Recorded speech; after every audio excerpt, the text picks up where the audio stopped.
What's going on, guys? I'm back with another video, and today is going to be a fun one because we're going to be talking about marigolds, all of the benefits of marigolds, as well as the entire process from seed all the way up to planting into your garden. Let's go.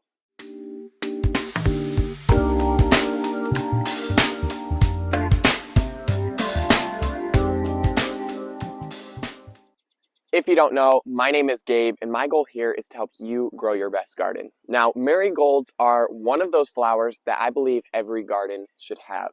They have so many benefits to them. When planting them in your garden, they not only attract so many different types of beneficial pollinators that are going to help pollinate all of your crops in your garden, but they also deter a lot of different types of pests, including your big guys like your rabbits and deer that can absolutely decimate some people's gardens. Now, I've heard a lot of people saying that marigolds, they don't do this in their garden. They don't have these type of effects. If anything, they just bring more pests into their garden. And really the main reason this happens is because of hybridization. When most people go and plant marigolds, they're getting them from a greenhouse. They're buying a lot of them for pretty cheap. Marigolds are not usually expensive. But when you're buying marigolds from a greenhouse, a lot of times these greenhouses, they don't care about, where that plant came from in its history. Hybridization has completely taken over greenhouses, but these marigolds that you are purchasing, they are hybrids and they're selectively bred to be able to either flower sooner, get bigger blooms, things of that sort that are naturally eye appealing, but they're not so much bred for the smell, the pungent smell that keeps away pests, or just the pest deterrent properties of marigolds in general. I'm not saying that greenhouse hybridized marigolds are the best looking, because they are by no means the best looking at all. There are so many different types of heirloom and open pollinated varieties out there that you can grow that are so much more colorful, so much more beautiful than even your greenhouse varieties. But growing these does require you starting from seed, because a lot of times you're not going to be able to find all of these different awesome varieties at a greenhouse. Finding these, you'll have to grow them from seed, which is what we're going to talk about right now. Now, with marigolds, the seeds are pretty small and they are long and flat, as you can see there. So with me saying this, it's super important that you do not plant these too deep. If you plant the seeds too deep, they're often not going to sprout just because they are so small and they're flat. So they really don't have a lot of room to be able to press through a lot of soil. Now, when you're pushing these on or putting these onto the soil, lay them flat. If you put them face first or face down, you're going to run into some more issues. I have always had the best success just laying them flat right on the soil and then pressing them down about 1/4 of an inch into the soil. Marigold seeds generally don't do the best if you direct sow them, although it is completely possible to do that.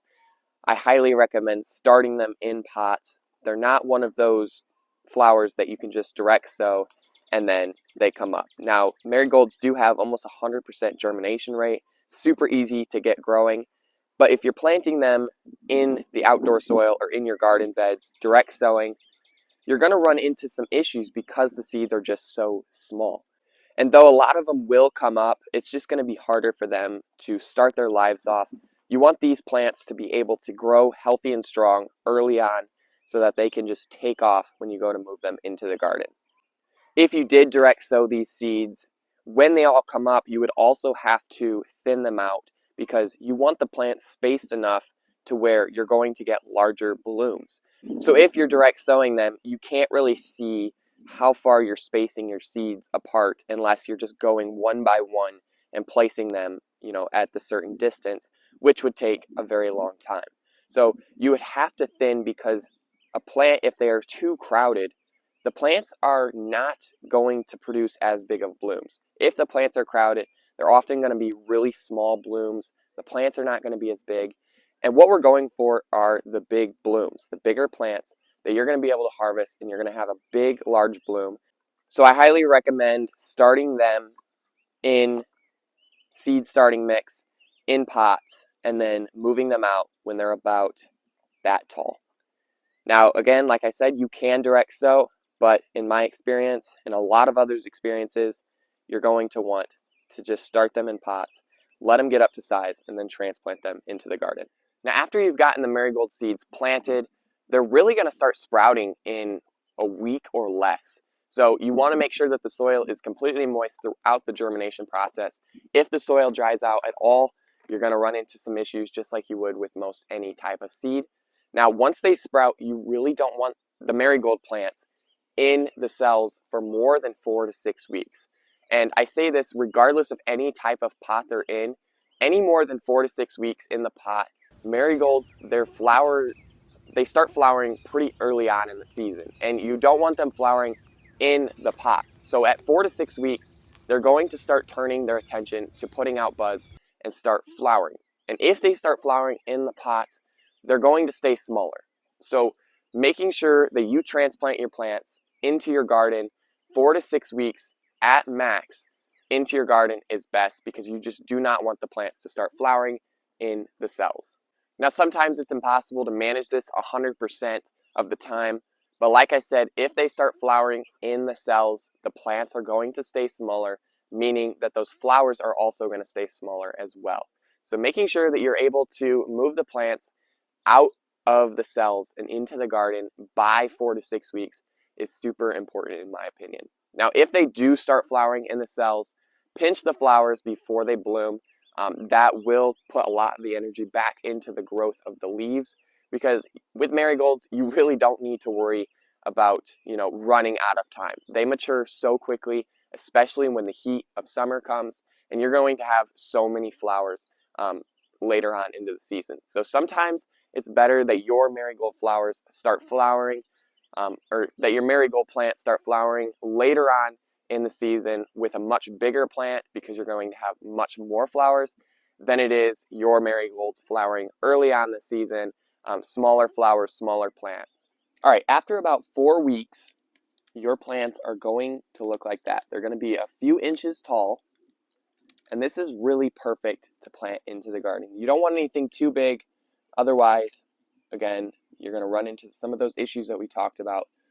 But as you can see here, this is really the perfect time to transplant. Once the roots at the bottom just barely start coiling. If they coil too much, they're going to become root bound, which is not something you want with any type of plant. Marigolds are a little more forgiving in the sense that you can break up the roots a little bit. Now, when breaking up the marigold root ball, you just gently tease the bottom of the roots. This isn't going to damage them too much. All this is going to do is just put the roots back down, and it's going to signal the plant to start putting out more roots, put more energy into those roots to kind of attach itself to the soil that you're planting in. So it's just something I recommend, teasing the roots, and then all you do is just pop it right into the ground. Plant it at the stem level of where it was coming out in the pots, so planting it right there into the ground. Now, what I plant into is just compost. Marigolds, they don't need a lot of nutrients to thrive. It's one of those flowers that you can kind of just plant, let it go, and see what happens. But for the best success, all I did here was just put, I think it's about an inch of compost on the top, and then I just planted the seedlings into it. I don't even bother mixing the compost into the soil, because what's going to happen is as the compost, the nutrients in the compost, as it rains, as water filters through, it's going to push those nutrients down with it and into the root level. And it's going to leave the soil matter on the top, acting as a natural mulch that's going to keep weeds at bay. Now, if you don't have compost available, another thing you can use is just some granular fertilizer. Just take, about a handful, nothing too much, and then just sprinkle it over the top of your soil and mix it in to the top couple inches of your soil. And this is going to do pretty much the same exact thing as compost. Compost is generally the best thing that you can do, because it's just pure organic matter. It's going to act, like a weed barrier, like we talked about. It just has so many different properties to it that makes it such a good thing for plant growth. But if you don't have it available, a lot of people, it takes a lot of time to grow. Sometimes it's pretty expensive in some areas. So if you don't have it available, you can use, this is just, your basic granular fertilizer. And again, this is going to slowly release nutrients into the soil over the course of a few months. But yeah, just mix it into the top, 2 to 3 inches of the soil, pop your plant out, and then again, do the same thing, plant it, and you're good to go. Now, space-wise, like we talked about earlier, this is super important if you want larger plants and larger blooms. You can plant these right next to each other if you wanted to, but the problem with this is that it's going to keep those plants more compact, and if you have a compact plant, I'm telling you, you're going to get smaller blooms in a less amount. So spacing them, probably about 6 to 8 inches is perfect. You're going to get the large blooms. You could even go more than that if you wanted to, but at minimum 6 to 8 inches, you're going to get the large plants, larger blooms, and trust me, you'll thank me later. You're going to have beautiful plants, beautiful blooms, well into summer and fall. So like I talked about a little bit earlier, there are so many varieties that you can grow if you're deciding to grow from seed. So many different options available that you can, grow if you decide to go the seed route. Now, some of the varieties that I'm growing are Chica Flame, which is a orange variety. It has a lot of, color contrast to it. It's a beautiful variety. Another one that I'm growing is called Little Hero Fire.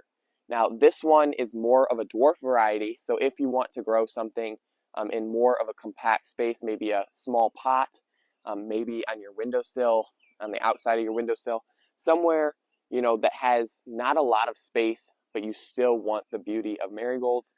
This one is a more yellow variety, still beautiful contrast to it.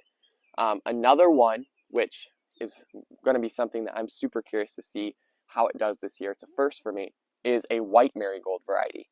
Now, these, you're not usually going to find these in greenhouses. White marigolds are pretty rare, but again, it's one of those plants that if you grow from seed, you have that option. So super excited about that too, but there are just so many different varieties that you can trial out, see what works best in your garden. But also, if you go the seed route and you go the heirloom or open pollinated route, you're also able to save seeds, which is super important. They're super easy to save. You just take the flower head and you wait for it to dry completely, and inside the flower head will be these little pockets, and the seeds will be inside of them. We'll have a video later on. I'll probably do a reel or something that will explain how to do that so that you can save your own marigold seeds.